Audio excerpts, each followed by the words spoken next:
This is Shea Gilgeous-Alexander, and I'm down to dunk. This is Jay Will, and I'm down to dunk. They have. Here we go. I'm Isaiah Hartenstein, and I'm down to dunk.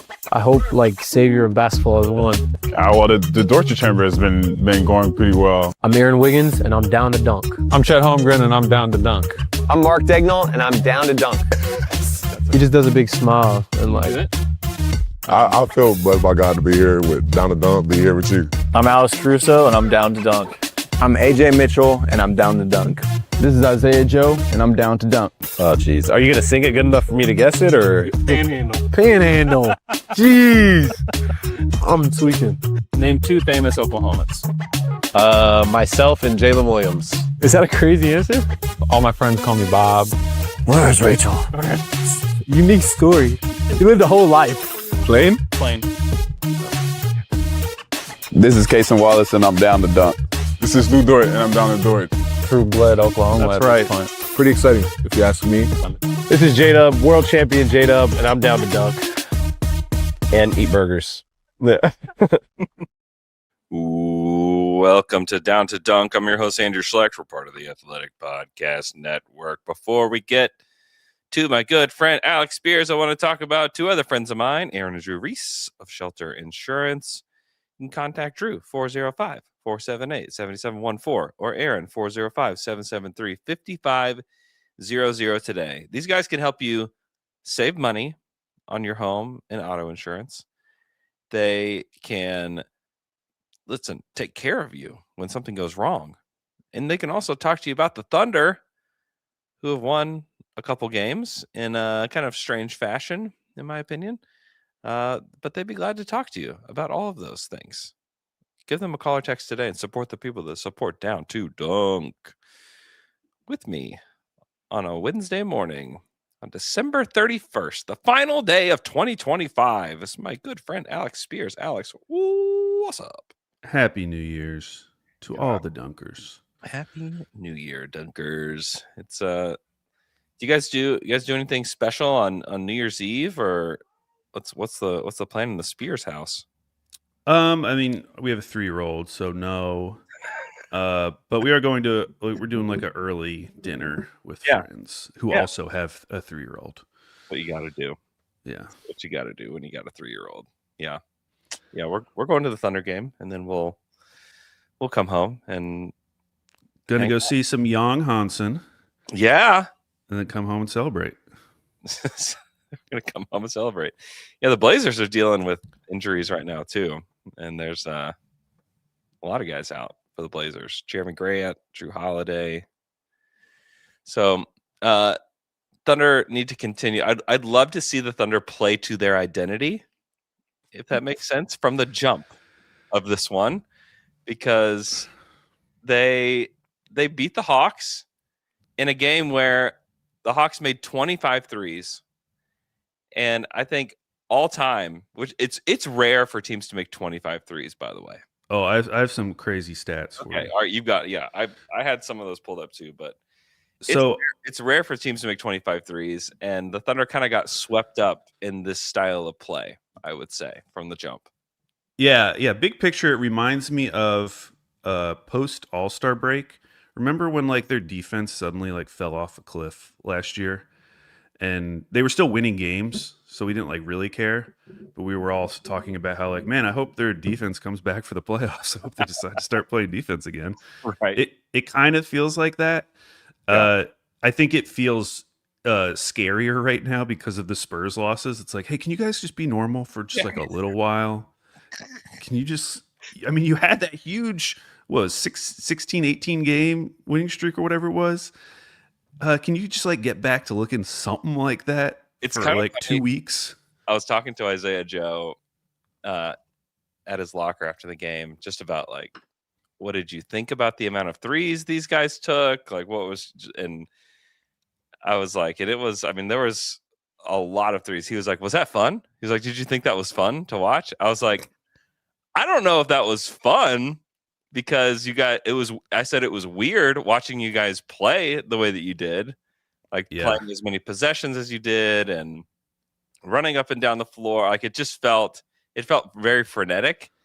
And the Hawks wanted to play that way. I said it felt more. I don't know. I said it. I was like, I don't think it was fun. I don't think I had fun, but it was just kind of weird more than anything. Watching. I would say it was a fun game to watch when you knew they were going to win, because my stream was screwing up. Like, it kept buffering every 3 seconds. So I was just like, you know what, forget it. I'm just going to watch the all possessions tomorrow. Yeah. And watching it knowing they were going to win, it was way more fun, because then you see Vít Krejci hit that banked in 3 and you're like, ha ha ha, that's fun. That's silly that he would do that. But I knew they were going to win. Right. I never thought I'd be having the fun conversation with Isaiah Joe. Yeah, that's true. Is this fun? Okay, so everyone's talked about how it's hitting 25 threes. What I was more interested in is the difference in made threes, because they had 13 more made threes, which means that they had a plus 39 in three-pointers. Dude. So there have been only 5 games this season where a team made at least 13 fewer threes than their opponent. And unsurprisingly, the teams that hit fewer threes lost all those games until OKC against Atlanta. They're now 1-4. But if you go back and include last year's games too, there have been 28 of those games where a team made at least 13 fewer threes than their opponents. Teams are 2-26 in those games. The 2 wins, OKC against Atlanta, and OKC versus Brooklyn last February. Okay. If you go back 3 seasons, let's include last year and the year before, there have been 60 of those games. Wow. Teams are 6-54 when they hit 13 or fewer threes in their opponents. 3 of those 6 wins were OKC games. OKC Atlanta, OKC Brooklyn, and then the OKC Golden State game from 2 years ago that went into overtime. Oh yeah. It's like this is what this team does. It's why, like, I was listening to Simmons, and he had like a mailbag pod with Rob Mahoney, and somebody had written in about the OKC Spurs games, and were like, "Hey, I think people are overreacting to this because listen to these shooting percentages." He was going through each game, like, you know, OKC just shot the ball so poorly, and I came away thinking, like, yeah, but that's literally how they won a championship. Like, if they could just shoot normal, they would have steamrolled the playoffs. Like, the reason they went to 2 game 7s was because they couldn't shoot. This is who they are. Yeah. Like, that is going to happen. So that's why, like, I can't just write off those shooting percentages and be like, oh, they'll shoot better. Maybe they won't. They had one of the worst shooting percentages for a champion that we've ever seen. I think the Bucks were the only one that was worse. So, yeah, it's just they show up in all of these stats where it's like, oh, let's see like the best winning percentage when you shoot under 20% from 3. It's always like stuff like, oh, OKC does really well in those games. Like, they have to win those games because that's what they're just so streaky as shooters. They also just didn't play well and haven't played well defensively for more than like 3 quarters in the last 2 weeks. Like, that to me has been the much bigger problem than shooting. Because you're right. Like, they have not only won playoff series shooting the ball poorly, they win tons of games. Yeah. In the regular season when they don't shoot the ball well. That has always been a thing for them. Is like they have this really large margin for error. And the reason that they do is because of the defense. And then when you remove elite defense from the equation and you have bad shooting, you're going to lose games. That's how you do it. Yeah, the thing though is, like, we know the defense is good. Like, there's nothing that's happening that it's not like they've inserted a new player who's a bad defender and he's just like totally screwing up the difference. Like, it should get back to normal. Yeah, it'll get back to normal at some point. Yeah, the shooting is as far as I mean, right now it's just like, well, this is just how it's going to be with this current roster. Yeah. There's just too many streaky shooters. I mean, Kaysen. Shout out to Kaysen for going 5 of 6 from 3. Kind of needed all of those. Appreciate you. Yeah. Because Dort was 1 for 7. You know, J-Dub only taking 1 3 is certainly a concern. Yeah. And it was a really bad miss. Yeah. I mean, it kind of just tells you where he's at. Yeah. Like, he's just going to be up and down until that wrist feels normal again. I mean, Mark used the word like he's getting used to his new normal with his wrist. Yeah. You know? Yeah. And like, I get that. Like, it's and it's not like, oh, he'll never be the same again. There's like a degree of that is true. Like after you have any major surgery, like you're going to feel different. He's just gonna have like he will eventually get back to what he was. It just takes time to figure it out. Like it really does. It's hard to like readjust your body and readjust the way that everything feels again after a major surgery. And so, but Dub was awesome in that game though. Like he was great in that one. Like he kind of did everything else outside of, shooting the 3-ball. Yeah, he did. Yeah, he's going to have to be more aggressive, kind of like we saw in the playoffs when he started to question his shot a little bit, and then all of a sudden he just became hyper aggressive getting to the rim. Like that's the sort of Dub we need until his shot comes back around. Yep, 100%. But yeah, 29-7, that's pretty good. Yeah, that's a pretty good Dub game. Yeah, he had a great game. Yeah, that Hawks team they were in a weird spot, missing their two best players in Jalen Johnson and Trae Young. And Caruso basically said that they were playing like almost like pickup, like street ball, like just like anytime there's an opening, you just shoot it. And he said that Nickeil came up the court one time and he just yelled chaos. And he said, I don't know if that was him actually calling for something or if he's just like BSing out there because like that's how they were playing the whole time. Dude, speaking of Nickeil, his half court shot is like something I can't stop thinking about because go watch it. It is like the defense was perfect from Shea and Caruso. Caruso was on him. Shea like shut down him getting to the middle to his right hand.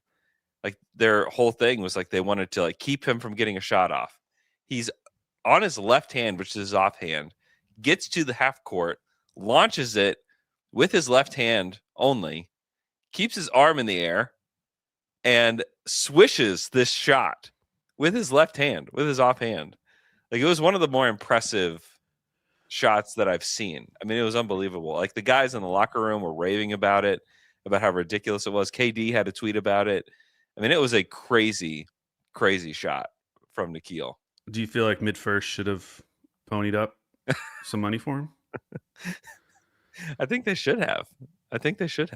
Yeah, when I was watching that, and then there was the shot at the end of the second quarter, I was like, man, if this was a playoff game, just imagine a playoff game where you have a team shoot two crazy shots at the end of both of the first and second quarters, and that's the reason they're up at half. Yeah.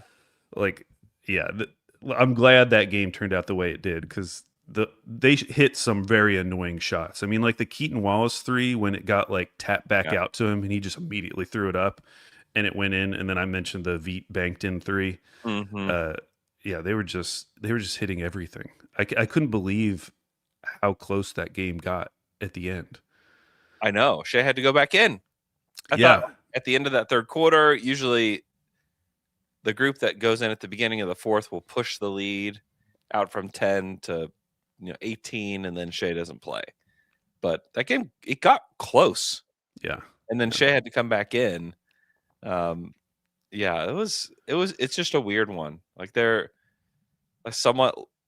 were both lucky and unlucky. I think they were unlucky with the amount of shots that went in for Atlanta, but they're also lucky that like they had all these guys out against them because like they're just not playing to their standard defensively to like steamroll teams right now, which is part of it's just like this a long season. Like it's a really long season. And I don't know that you can expect them to play like they did for the first, 20 plus games like that the whole time, but it's clearly in there somewhere. And I'm not sure when the defense will come back alive again, but they really just kind of turned it on, like they can flip a switch. Like they've been doing that. And I know the teams like, you can't really flip a switch. Well, we've seen them do it in third quarters twice in a row in these games where they just like turn it on for a little bit and then kind of in the game, but yeah, I mean, that was kind of their signature last year because I used to always joke, like, if you look at the game flow for Mhm. all their games. They were usually pretty close with teams in the first half, and then somewhere, I mean, honestly, a lot of times last year it would happen in the clutch.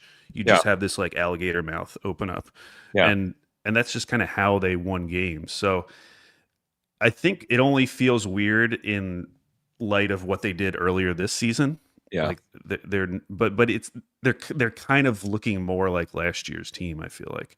Yeah. And it's also just a weird time in the Western Conference. Like when you have the Spurs losing 2 in a row, Denver losing 2 in a row, and then losing Jokic. Yeah. Like the Lakers look like a mess.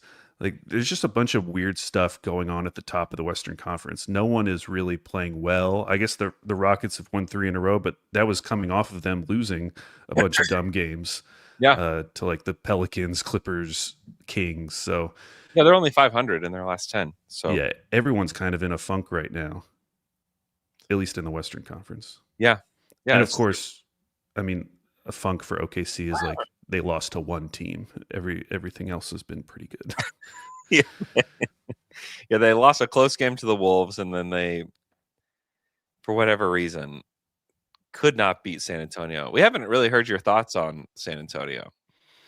Yeah, I mean, it reminded me of the like being on the opposite side of that 2016 Thunder Warriors series. Yeah. Like at least the first 5 games. Forget Yeah. the rest of the series. Yeah. Although for these purposes, since we're turning the tables, hopefully we have a game 6 Clay somewhere on our team. But just like seeing a team that felt unbeatable come into a series and just all of a sudden look like the older team, and look like they're just getting run over, like looking like the less athletic team. Like it really felt like that. The Spurs just looked like the younger, more athletic team across these 3 games. And I think over the course of a series, I really do think the Thunder would be fine. But I'm certainly more aware and scared of a potential Spurs matchup than I was before those 3 games. I still kind of feel the way I felt before, which is that it's to win in your first playoffs is so rare, and it's Yeah, it just why doesn't. it's Yeah. why people had doubts about OKC a couple of years ago when they were the 1 seed. Mhm.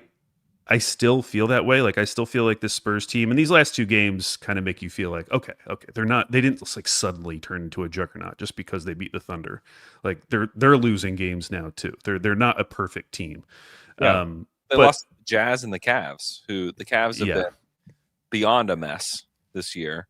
And then But for that like 1 week period, I understand why people were all of a sudden like, well, maybe this team is just going to win the whole thing. I still go back to my feeling, though, that like, yes, they are going to be a problem. Yes, they are a tough matchup, but also this is their first year and they're still going to have a lot of stuff to figure out.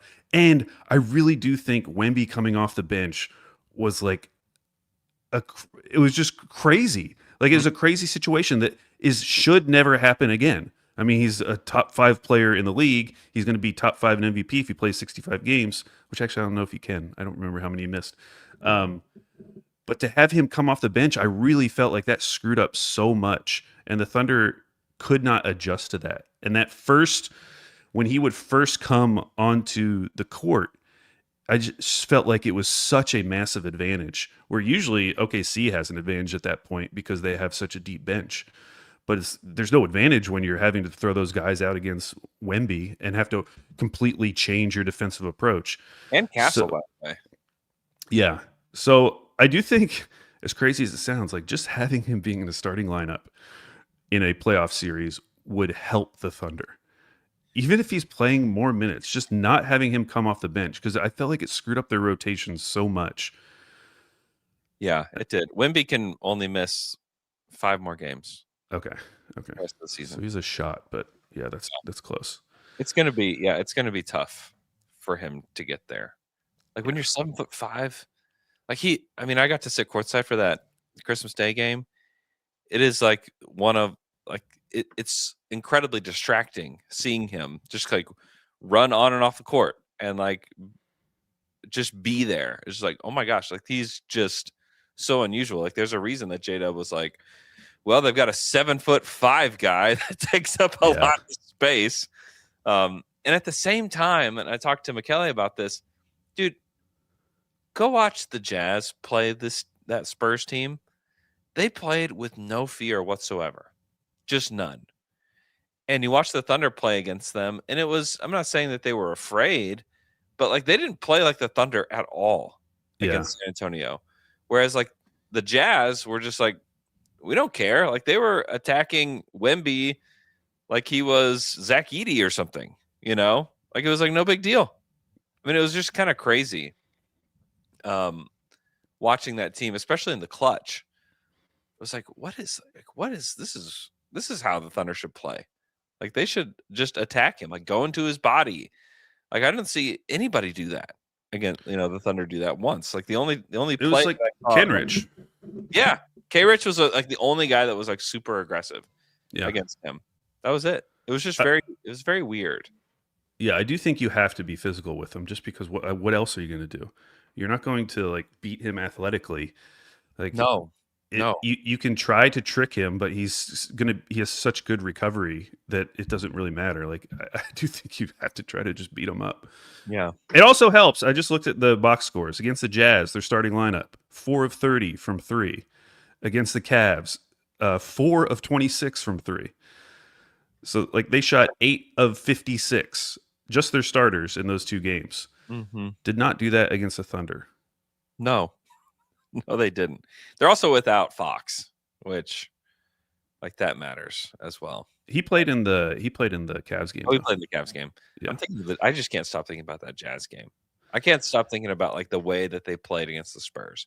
And it really doesn't even matter that Fox was out. Like they should beat that Jazz team without Fox. Oh, yeah, they're starting Bryce Sensabaugh, Yusuf Nurkic, Svi Mykhailiuk. Yeah. Yeah. Yeah, it's very weird. Yeah, I guess I wish those. I don't know if it would even matter, because if they do have some like mental block against the Spurs, it's going to be there for a while. But I really thought, okay, this Christmas game, you've gotten them twice now. Yeah. Here we go. Like there has to, even if it's not like a crazy adjustment from Mark, there has to be an adjustment mentally about how you're playing this team. And that's what made Christmas so disappointing, is that it felt so similar to the previous 2 games where 100%. there was just never, the Thunder just never had like a sustained run. No. They never had that moment where you were like, finally the Spurs are the ones that look like they're on their back foot. Yeah. Like it would happen for like a play, or like the Thunder would have a nice play or 2. Maybe they could string 2 or 3 plays together. Yeah. But it was never a sustained run where, I mean, were the Spurs ever forced to call a timeout in those games? I can't remember one, but No. it just, Certainly no titanium in that game. oh, there you See go. that. It just always felt like the Spurs were in control across all 3 matchups. And so I don't know what to say about it other than that they play them again. I think it's January 13th or something. Yeah, it's January 13th. Some of it was like bad luck for the Thunder. Like you just saw some of these shots where the guys would be like right at the rim and they'd like float it up and it would like bounce and hit every part of the rim and just fall out. Yeah. And then you'd see like Steph Castle with maybe some of the best defense you could possibly play against him, hand in his face, no room whatsoever, and he hits the shot like he's Kobe Bryant. It's like, all right. Some of it's like, and I heard this from somebody, like I was talking to somebody behind the scenes and they're like, we're just kind of waiting for our luck to run out. At some point, like we've been very lucky to start the season. Like they had a ton of luck go their way. Yeah. And think about like the double overtime games. Like you needed some luck to go your way to win in double overtime. I think in these games against the Spurs, like that luck was gone. Like that luck had completely run dry, and it went in the opposite way for the San Antonio, like where they just made everything. And so I don't know. And speaking of luck, I mean, opponent 3-point percentage, OKC is now bottom 6, but like not in the good way. So teams are shooting 37.3% against them. Wow. Yeah. So usually when that happens, I mean, for instance, the team right above them, the Clippers. Like the Clippers have been really unlucky. Yeah. Even when they were going through that losing streak, like they lost a lot of close games. Yeah, and I'm guessing a lot of that was because of opponent 3-point shooting percentage. But then like Utah, Cleveland, Lakers, Charlotte are the only teams where opponents are shooting better. Mm-hmm. Meanwhile, at the other end, this usually helps you, but the teams down there are Dallas, Toronto, Golden State, and Indiana. Okay. So not helping them as much. No, it's not. That's funny. That's really funny. But yeah, I think if they had beaten the Wolves, it would have been easier to stomach. But because they lost to the Wolves in combination with the Spurs, Yeah. it was hard not to look back at the early season schedule and be like, maybe the haters were right. Maybe, maybe like, not that this team isn't. Well, yes, maybe this team isn't a 73 win team. I think that feels. That's the part that we've had to time. Yeah. And that's the biggest thing coming out of the Spurs game is just like needing to recalibrate a little bit. Like maybe they're just as good as last year's team, which was a very good team, but was not an all-time team in terms of wins.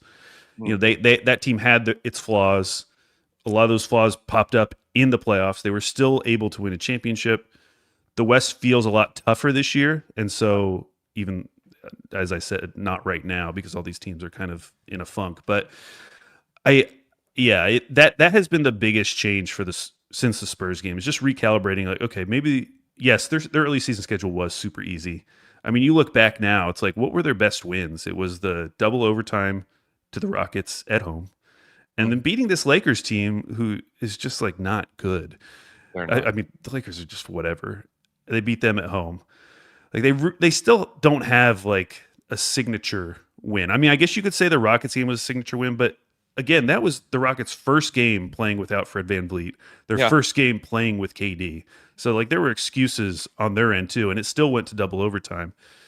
So I think we're still waiting for like a win where you're just like, okay, that is, and the hard part is now with Jokic out, like I don't know when the opportunity for that win is really going to be. Yeah. I mean, let me just look at their January schedule. Like, what would really impress you? Portland, Golden State, Phoenix, Charlotte, Utah, Memphis, Miami, San Antonio. There we go. San Antonio. The 13th. January 13th. Blow them out. I will be impressed. Yeah. At Houston, the very next game. Beat them. That's a good win. Yeah. Miami, Cleveland, Milwaukee, Indiana, Toronto, New Orleans, Minnesota, at Minnesota at the very end of January. So there's like 3 games in there where I would be like wildly impressed. Yeah, like, let's get it.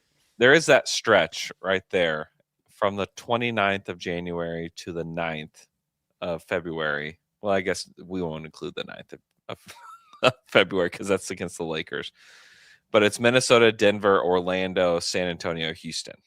Yeah. Like that's an area where, I mean, they're on national television for 4 out of those 5 games. They are on national television for that Lakers game that I mentioned too.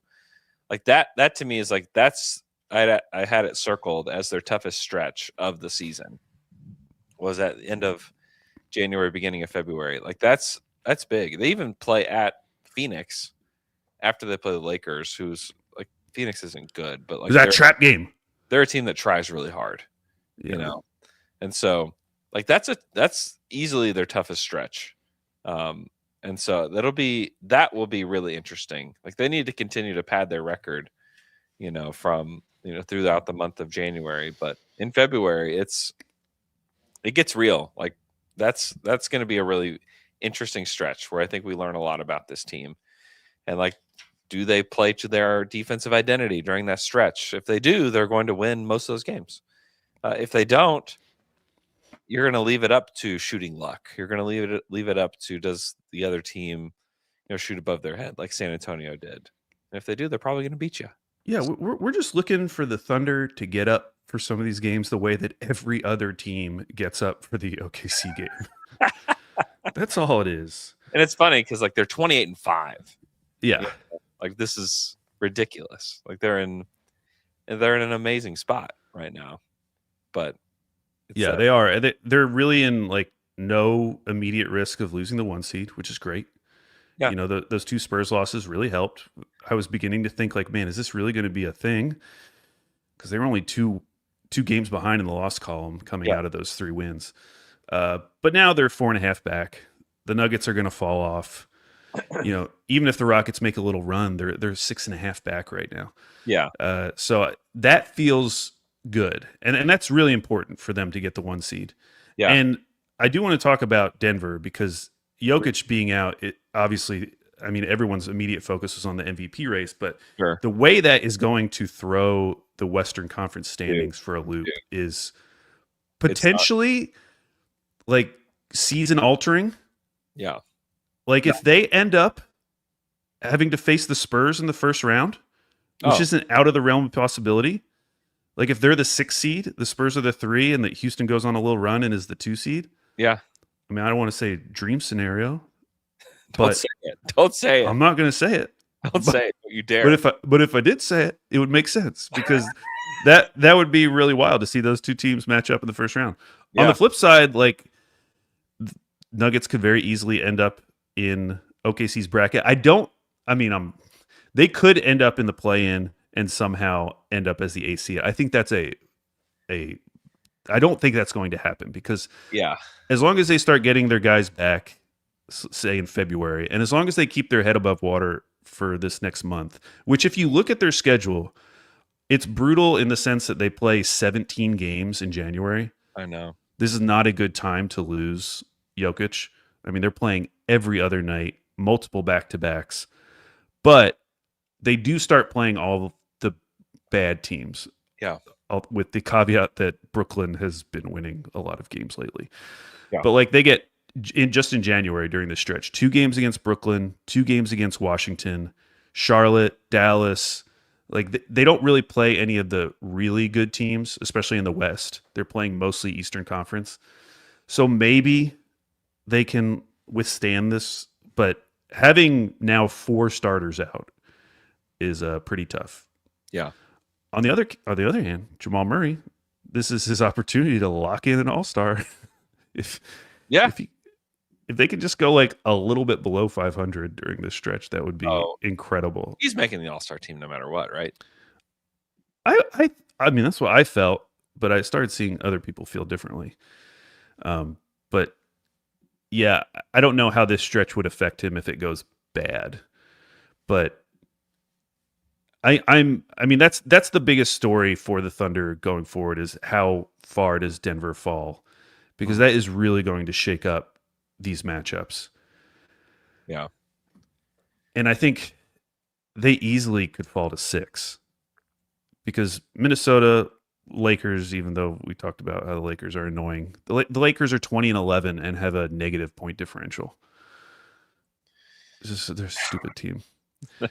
They're a ridiculous team right now. But the Wolves, Lakers, and Rockets, like they could all jump the Nuggets over the next month. And man, that would just shake up everything. Yeah. Yeah, it really would. Now all of a sudden you're having a second round matchup in the first round with somebody. Somebody's gonna have to play Denver round 1. I know. And there's so many. I mean, we talk about matchups with OKC, but there's so many interesting matchups with Denver. You know, like having to play Houston and deal with all of their offensive rebounding, I think would be a really interesting matchup.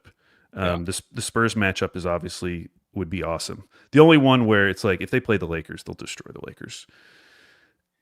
Yeah. The Lakers are not getting out of round 1. No, they are not. Like that's just not happening. Okay, let's take a quick break. We'll come back. We can talk more playoff scenarios, talk about the West. We'll be right back. And we're back after that quick break. And we're back. Listen, I need to tell you about my friends over at Bob Moore Kia right now. At Bob Moore Kia, you can get a 2025 Kia Telluride SX Prestige X-Line, 0% for 60 months. Beautiful vehicle. If you've got a large family, it's a great vehicle for you, as is the Kia Carnival, which is what we're driving right now. It's a great minivan. I would totally recommend it. Also, the Kia Sorento. Maybe you got a couple kids. Maybe you don't have any kids at all. The Sorento is a great SUV. Cool SUV, even 0% for 60 months for the Kia Sorento S right now. You can also get the Kia EV6 GT line, 0% for 72 months. And you can also get the Kia K4, very cool car, LXS for $129 a month for 24 months. go check out our friends over at Bob Moore Kia right now for the Season of New Traditions sales event. Support the people that support Down to Dunk. Go test drive a Kia today.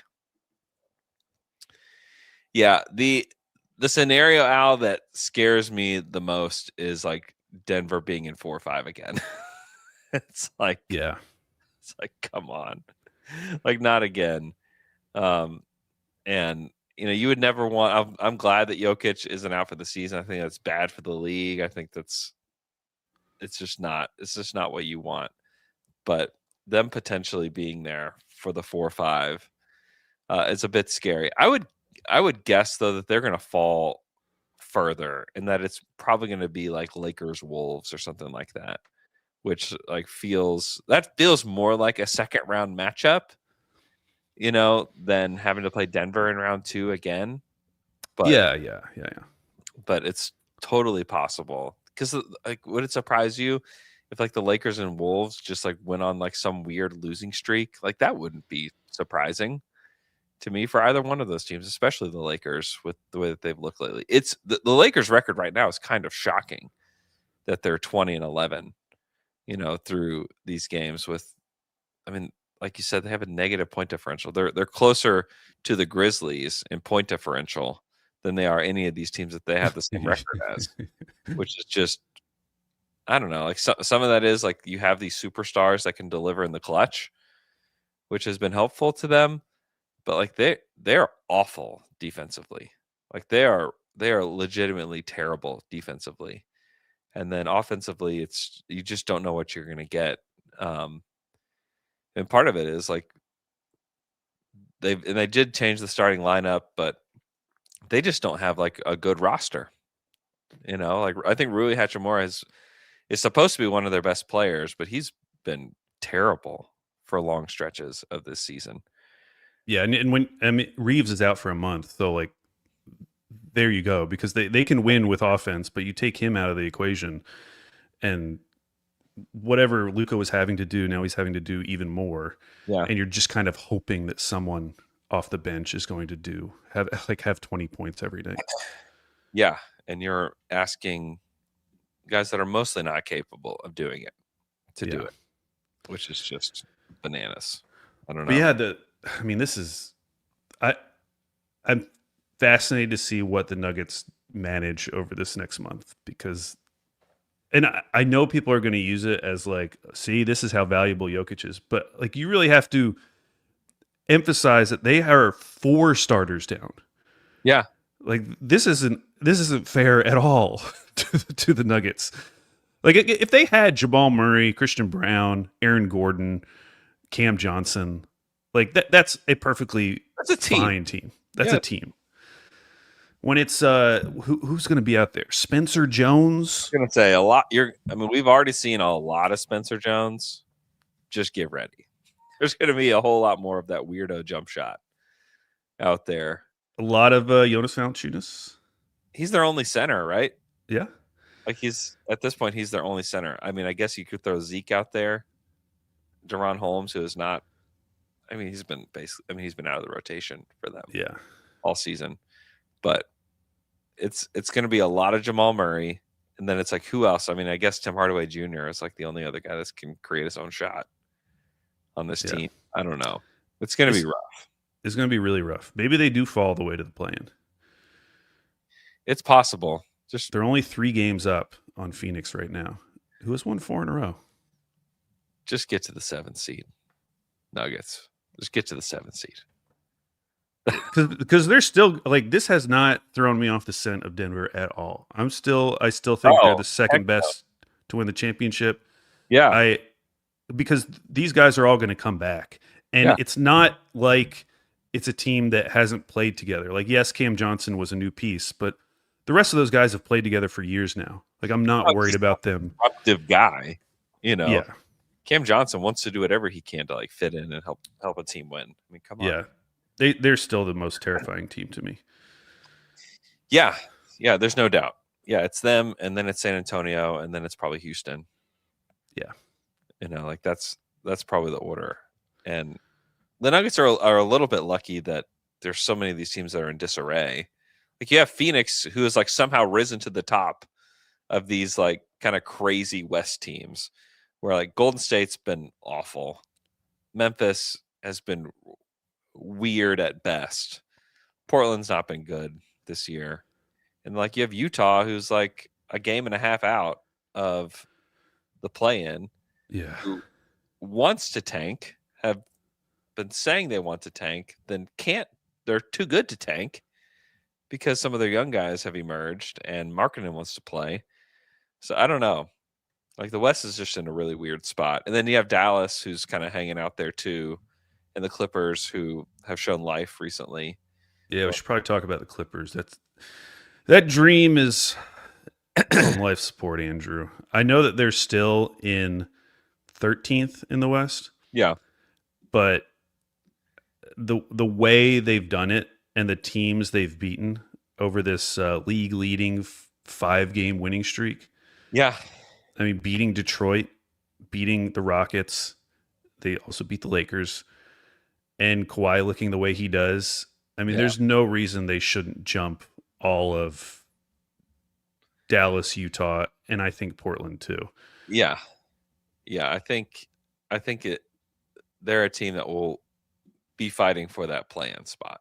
Yeah. If not get there. And then I think the dream of having like top 5 odds is now solely resting on a Harden or Kawhi injury. I think if those guys are healthy, I think that dream is kind of dead. Yeah. Which is not impossible. Okay, not impossible. Kawhi Leonard gets injured. Right. But it was feeling like, man, they're healthy and playing well, like relatively healthy, obviously. And that's the other thing. They're getting Derek Jones Jr. back. Yeah. But like they were playing well and losing. But like I said, like a lot of those games, it was just like really bad luck. They lost a lot of close games, stupid games, and now the luck is finally turning their way, which is a bummer for Thunder fans, but Yes. it was probably always a little bit of a pipe dream. Maybe we'll come back to it. It was fun. It was fun while it lasted. It was fun. And you know what? It's still fun right now because they're still in 13th in the West. Yeah. But they have the league leading 5-game winning streak, so it's hard to get that excited. And maybe we'll have another bird night, you know? We'll get another bird Maybe. in the play-in. Yeah, are there any birds in the play-in? I guess not. I mean, if a phoenix is a bird. It is. We count that. If they lost to Phoenix. Sure. In the in the play-in, we'd count that. Yeah, man. It is kind of crazy. I feel more now than ever like, man, I just want to get to the playoffs. All these games against like the Sixers, who are starting Andre Drummond and Dominic Barlow in their front court, or the Hawks without Jalen Johnson Trey. It's like all these games. I mean, I want them to win, obviously, but really, it's just like, don't get hurt. I just don't want any injuries. Can we just get to the playoffs? Like, why do we have to play these stupid games? Clearly, the team doesn't feel like super invested in every single one, which how can you blame them? Yeah. You know, like we just want more matchups like we got with the Spurs. You just want more opportunities. Yeah. Because of the way we worked out with those. And all of these dumb games against a team like Portland, all these teams they're playing, it would be the biggest win of their season. If they somehow manage to beat the Thunder. Yeah. Meanwhile, the Thunder just like need to stay healthy. Yeah. Just need to stay healthy, get to the playoffs. There are just so many mid teams in the NBA right now. There are. Like there's so many teams where every single night, if they won, their fan base would be like, wow, that's a really nice win. That's a really nice win. That's like, every team in the league. I mean, the East, like right now, Detroit's at the top of the East, 25-8. They're not some elite team. You know, no, the Knicks are good. They're not some elite team. I know they won the cup. Respect the cup, but they're not some elite team. And like the teams that are elite, it's OKC. It's Denver, who is, like we've said, out 4 starters right now. Like, I don't know that Houston is elite. I would say that their point differential kind of points to an elite team. So maybe it's Houston. Like, Houston would be at the top of the East. Like, there's no question in my mind. Like, that would be the best team in the Eastern Conference if you put them over there. Yeah, they feel like a better version of the Pistons. Yeah. Yeah, I mean they have Kevin Durant. They also have the other brother, the better brother. They do. They got the better brother. Yeah. Yeah, I don't know. Like it is this regular season. It's a good point that like I could see how it would be tough to just have the pedal to the metal for 82 games. For this team, especially defensively, where it's just like all effort, it's all attention to detail. It's hard. Like it's really hard. And I think I forget. I think like Matt Moore used to always bring this up, which is like the way that teams play at the beginning of the season is more predictive of playoff success than the way teams play at the end of the season. Yeah. So I think you do have to remind yourself that too. Like we already saw the best version of this team. Like we saw during that 24-1 run. Yeah. Forget the schedule too, because like the way they were beating teams. I mean, this stuff, all the stuff we went over, but like that team showed us what they could look like. But when the schedule got harder, then all of a sudden, like we started to have these doubts come in, and there's things that you can point at in those individual games, but that is the way it looks now. It's why I'm just like so hungry for like another good matchup, just because I want to. You want another like measuring stick game. Yeah. And right now, all these games are just measuring sticks for these other teams. Yeah. Including Portland, the Portland Trailblazers, who will be playing tonight. They've won 2 in a row. They beat Boston. Good for them. That's a great win. It's a great win for them because they've been a mess, and not totally their fault because of the injuries. They're starting City Sissoko. Remember when we were into Sissoko? Dude, I was Maybe ready. just me. I was ready to make the Oklahoma City. That's right. Yeah, I was ready. They're playing like big minute. Caleb Love in their last game, 34 minutes. Caleb Love. Two-way Caleb Love. Two-way. Young is only getting like 10 minutes a night. Really sad. What's the deal with Young? The deal with Young is that he's not good. That's the deal. And it's very obvious every time he's on the court. Oh, no. Yeah, it's not great. Apparently, he's been doing fine in the G League, which you at least want that. You can't be bad in the G League, too. But, yeah, I have not seen Summer League Young yet. Yeah. And it, you look at the rest of that first round, it's not like there's somebody like glaring like after him that you're like, oh my gosh, I can't believe they didn't. No, what's glaring though is that they traded the Cedric Coward pick. That's for glaring. the right. Yeah, you're right. Take Young Hansen. Coward is awesome. Coward was awesome yesterday. Yeah, he was. Coward would be great on this team specifically because they have no shooting. And Toumani Camara has really taken a step back this season. Yeah, he has. It felt like a 1-2 punch last year with him and Denny. And this year, like Denny has leveled up in a major way, and Toumani has taken a decent step back. Yeah, it's funny. Like he and Dyson Daniels offensively are just like very different players this year, and they both looked like they were both awesome last year on both ends. Yeah, and like sometimes that's a bit of a fluke. And it's hard too. I was talking to somebody about this at the game the other day, and like when guys have these like high heights for like career years, where they're shooting the ball or whatever it is, you kind of think that, oh, okay, well this is their new level. Like they've gotten to this level, and I think like Lou is like a guy too that I think about, with his shooting. It's like, oh, well, Lou is just like a 40% 3-point shooter now. Like this is amazing. Like that's just not always the case, like sometimes that will dip and it will go up and down, and like their careers will go all these different ways. And I think about like Lou and Kamara, like all these guys, and Dyson Daniels, who like none of those guys were, they were all drafted later except for Dyson. Dyson was top 10 pick, but because of their shooting essentially. And so it shouldn't be like a total surprise for all three of those guys to kind of have dips. Although Dyson's is like so bad. That 3 that Dyson took against Thunder, his 1-3. He took one, and it was like, yep, that's why. It was so short. Yeah, Toumani. I mean, the good thing about Toumani is that he has become, I guess this is a good and bad thing. Last year, he had just a much diverse shot diet. Yeah. He took about 50% of his shots from 3. This year it's up to 65%. He's taking over 7 threes per game. Wow. And he's shooting 35%, which like honestly on the Blazers is fine. If he could get back up to where he was last year, which was 37.5, like it would look a lot different. He'd be scoring around 15 points per night, and you'd probably feel a lot better about it. Yeah.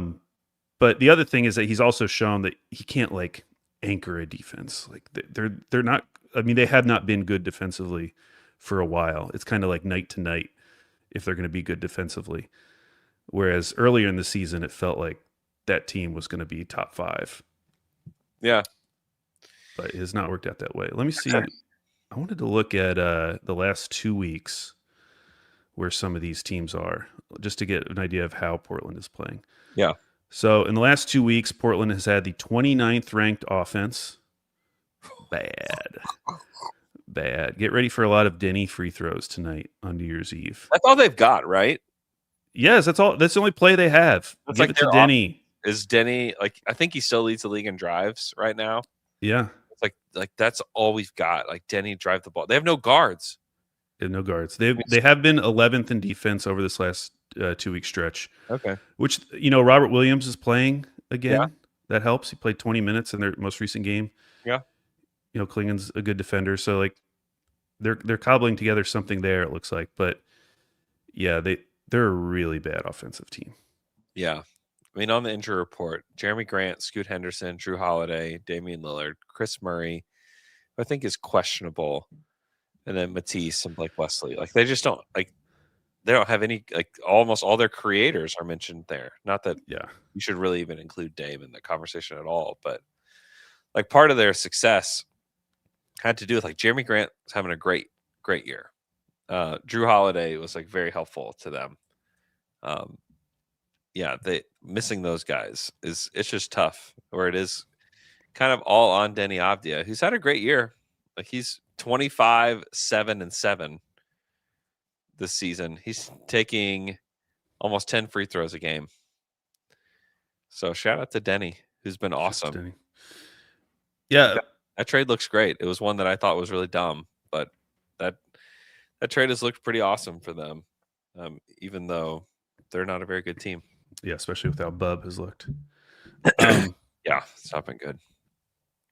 Yeah, I mean, guys, I'm interested to see against this team. I want to see how Chet plays, because I'm assuming Hartenstein is out. He's out. Yeah. He re-injured that soleus. And it was off. It sucked, and I kind of knew like immediately that's had to be what it was, because he injured it just jumping. Yeah. And it wasn't landing. It was like off the jump. And he was really, after that game, like you could tell he was really down. Like he was really, really depressed about that. So I don't know how long it'll be, but they need to sit him as long as necessary. And it just kind of sucks that while that's happening, like Jay Will is also out. And I'm not sure how much longer he'll be out. So, but it's an opportunity for Chet to get back in rhythm. I mean, having to go against the front line of Dominic Barlow and Andre Drummond certainly helps. And then, but he was great in that Atlanta game. He was awesome against Atlanta. Yeah, he was awesome. He was such a good play finisher in that game. Yeah, and I think against Portland, it'll be just interesting to see how they try to match up, because they probably don't want Klingen outside of to leave the rim that much. But they don't have a Hartenstein to stick him on. So do they stick him on Dort? Yeah, that's a problem. Not having my heart there against Klingen, because Klingen's even a guy that Mark mentions, because somebody asked Mark about like Drummond's rebounding. Yeah, and he like went off and listed all these centers, and he was like, Klingen is part of that group that is like just really tough to deal with on the board. So like it's a guy that they have clearly kind of circled, as a guy that's kind of a problem for them on the board. So going back to the Atlanta game, we should have given some props to Caruso, because that was, I think, easily his best game of the season. Yeah. And the end of that game, it was like a mini version of Memphis Game 4, where it just felt like Caruso was doing everything. Like he hit that corner three, Yep. then he got that big steal after Shea missed the midi. Yeah. It just felt like his fingerprints were all over the end of that game and closing it out, which was good to see because he's had a rough stretch. Missing all those shots in the Spurs games. Yeah. And that like killed him because it's like you're playing on Christmas, you're getting these wide open shots, and you're just missing all of them. But yeah, he had in 24 minutes he had 16, 8, and 2. Yeah, and 16 was definitely season high. I thought the 8 was season high, but he had 12 rebounds in some game. Okay. And then also just having AJ Mitchell on the court. I saw some of the response to the Spurs game because AJ Mitchell obviously missed some of those games. Was like, man, if they're relying this much on a second round pick, like that's a problem, which is kind of shades of us saying that about Robertson, like when Robertson went out in 2019, like, man, if you're relying this much on Andre Robertson with a team that has all these like high level stars, that's a problem. Yeah. And in that case, I do feel like it was justified. In this case, like I would say, I think there's just a decent chance that he's going to end up being like the 4th best player on this team. Like I think you have to throw out the second round thing. Like I think he's just a good player. And yes, not having him does matter on a team that really lacks creation. And this kind of blew my mind, but the pairing of him and Shea. So when Shea's on the court without AJ Mitchell, Thunder are plus 13.9. When AJ Mitchell is on the court without Shea, the Thunder are plus 10 or about a plus 11. Still really good. When Shea and AJ Mitchell have shared the court, the Thunder have been a plus 21. Yeah. That pairing is like the new Shea plus Isaiah Joe so far through this early part of the season. Now it's right around 400 minutes, so like they haven't played a ton of minutes, but it's also not an insignificant number of minutes either. And I would just like to see more of that going forward in key moments, like trying that out in clutch, because I just think he just adds so much more dynamism to this offense and gets them going and out of the mud in ways that just no one else on the roster can do. And you can say like, yeah, that's putting too much on this second round pick, but I throw that out the window. I just think AJ's good. And I think, yes, having that player is important. I don't care that he was a second round pick. I don't care that he played under 5 minutes per game last year. Like, yeah, he is that important to a team that just won the championship. He is. Yeah. And I think he and Caruso are like the best. Yeah. He and Alex Caruso, according to NBA.com, in 245 minutes have a net rating of plus 31.7. Wow. Yeah. Like just having those two out there is so helpful. And the thing about AJ too is like he is bringing an outrageous amount of energy. He sticks out, and usually he didn't stick out all that much, but during this particular stretch, like he sticks out as a guy who is bringing a ton of energy. Yeah. And so defensively, offensively, like you said, like he's one of the only like true dynamic players outside of Shea and Dub as like a guard. And so it makes a huge difference to have a guy like that in there. And we did on Dream Team this week, we did like a ranking of the players that we think will be most important to this team's like title defense. And I think we had AJ somewhere around like 7 or something like that. But some of that was like just because it's theoretical. Like he could easily be, like you said, the 4th best guy on this team come playoff time. I just haven't seen it happen. Like I just need to see him play in playoff series. Yeah. Like say that he can actually be that. But is he the 4th best offensive player on this team when it comes to like everything he can do? Probably. Like he certainly could be that important to this team. And you kind of hope that he keeps rising because he feels more essential than he should feel, I guess, is maybe the thought process. But it's not even, maybe that's a bad way to put it. It's more so that like he's just that good. Yeah. Like, as an offensive and a defensive player, like he's just that good for them. Because that mid-range jumper started to fall a little bit. He can get all the way to the hoop. Part of the reason that he has missed time is that he's like relentless. And some of that is like he's going to have to continue to work on his body. He's got to get his body stronger. And like in like better condition, which he's done. Like he's in much better condition than he was last year, and he's got a lot more to learn. But like he's a legit player.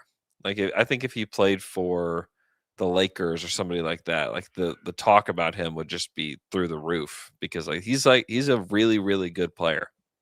Yeah, and I think for Thunder fans, I think it's very easy to get in the mindset of like, well, the most important players of the team that won the championship are clearly going to be the most important players if they do it again. But there's just so much that changes year to year.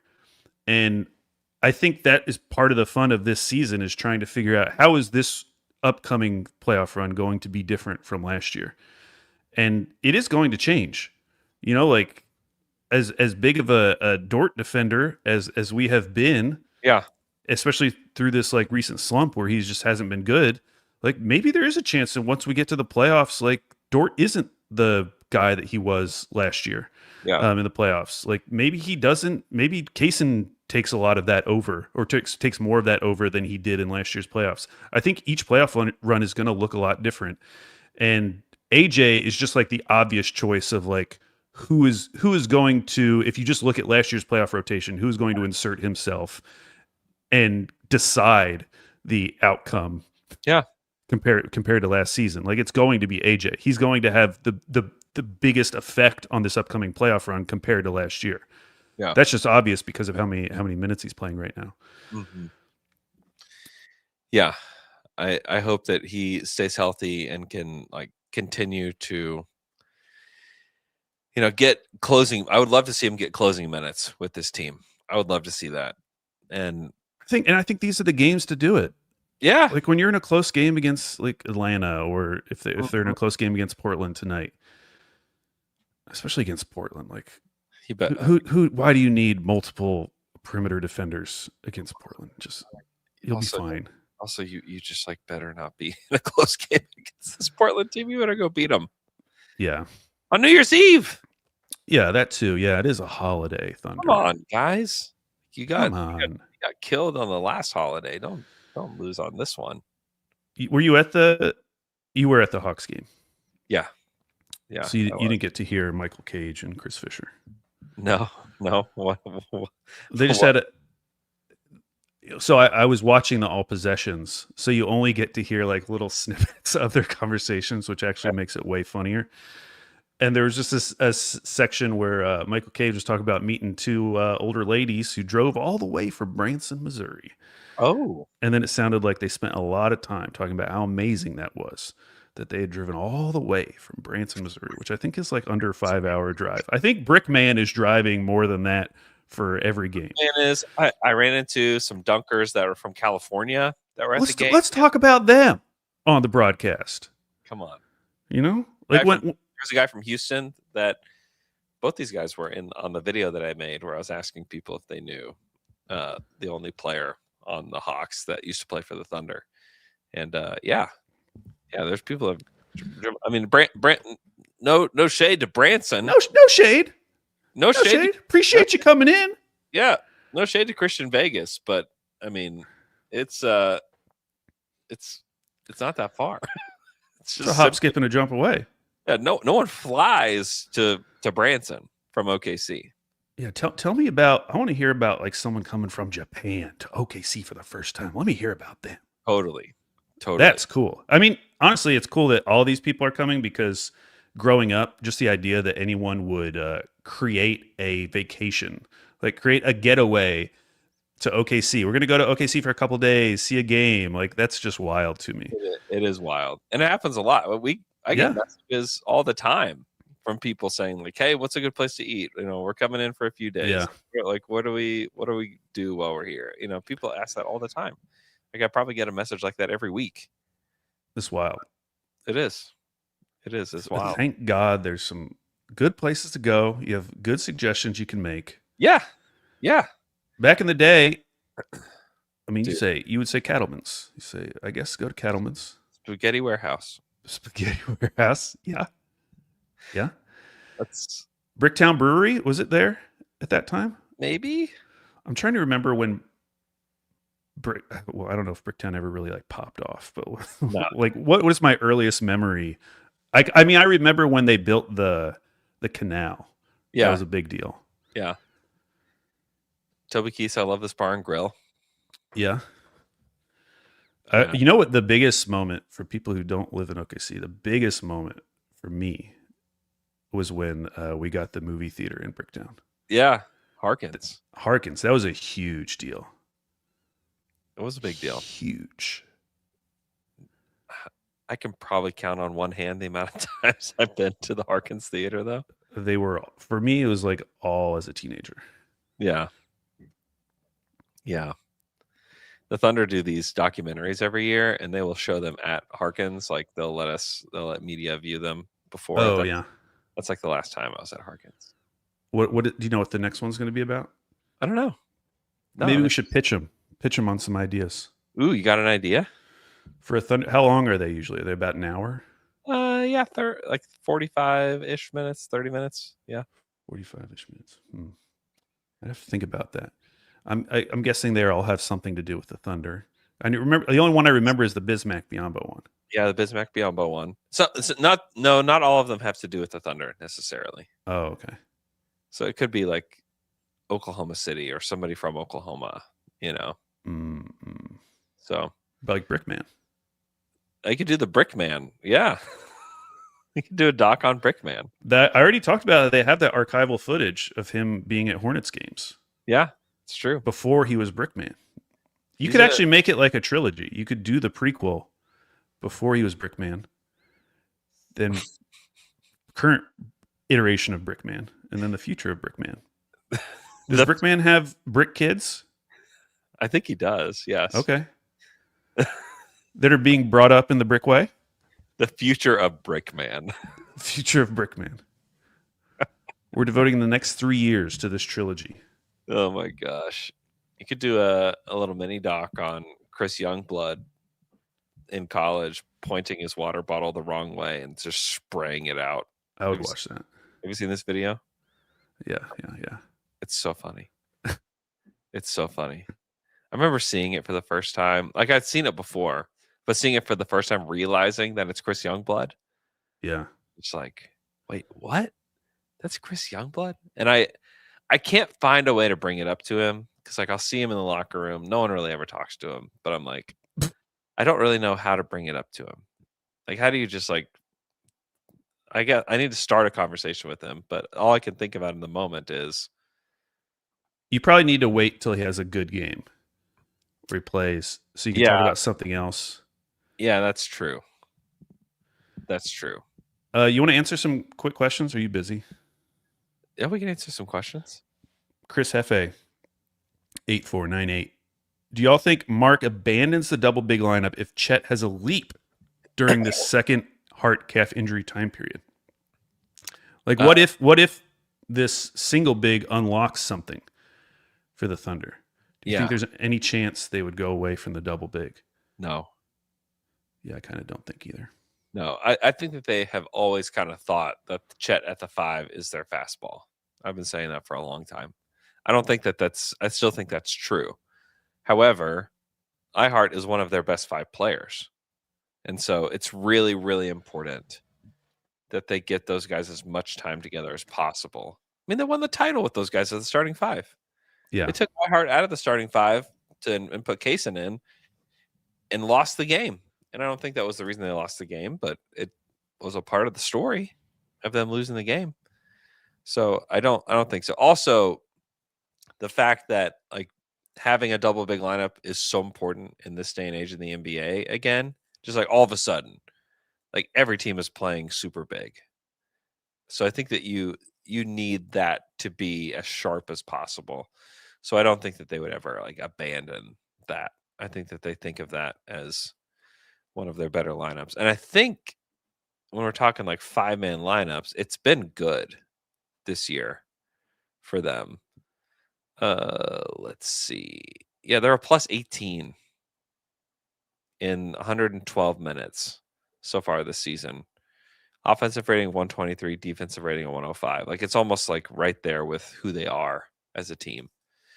So Like I don't see that happening. Yeah. But it would be. I mean, it's good for Chet to like continue to get minutes as the lone big, because they'll use that in spots. And I do think that there'll probably be a series where like the Chet at the 5 wins them the series. You know, like we saw that like quite a bit against Minnesota. That's what I was going to say. Like that Yeah. was detrimental to Minnesota. The fact that they could go 5 out and that Chet was playing well. And Chet, when he doesn't play Wemby, he's looked awesome this season. He's been really, really good. And I also think that like some of that Wemby stuff is probably in his head a little bit.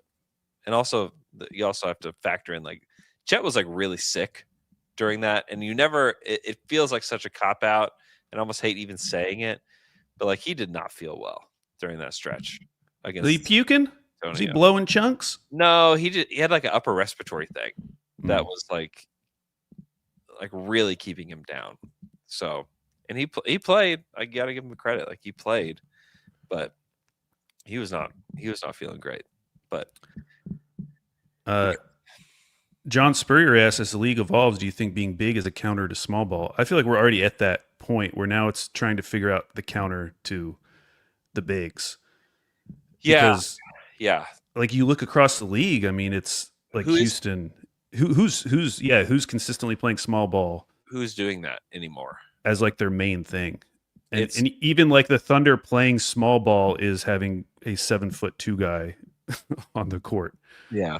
So now I feel like it's how can we like go back? How can we scheme these bigs off the court again? Like, because there are teams that the Thunder are going to play that are going to have a size advantage against them. Yeah. And they can match up with them now with iHeart, but I also think it's great when you can play those guys off the court. I mean, that's why I'm so interested about a potential Denver matchup with Valanciunas, because we saw Valanciunas, like he had success in that first game. Was it the first game against the Pelicans? Yeah. Where he had like 16 points or whatever. But it after that initial like flurry from him, it quickly became apparent like he can't play in this series. Yeah. And so what's that going to look like in a playoff series? And is playing iHeart when he's on the court actually helpful for them just to have like a more normal lineup to go against? Or would he dominate second units? You know, that's a possibility too, because on that Pelicans team, he was the starting big. Yeah. So I'm definitely interested in see how that plays out, because you do not want to get beat by Jonas Valanciunas. You have to win those minutes. Yeah, I don't think they would. I think they've figured out the JV thing.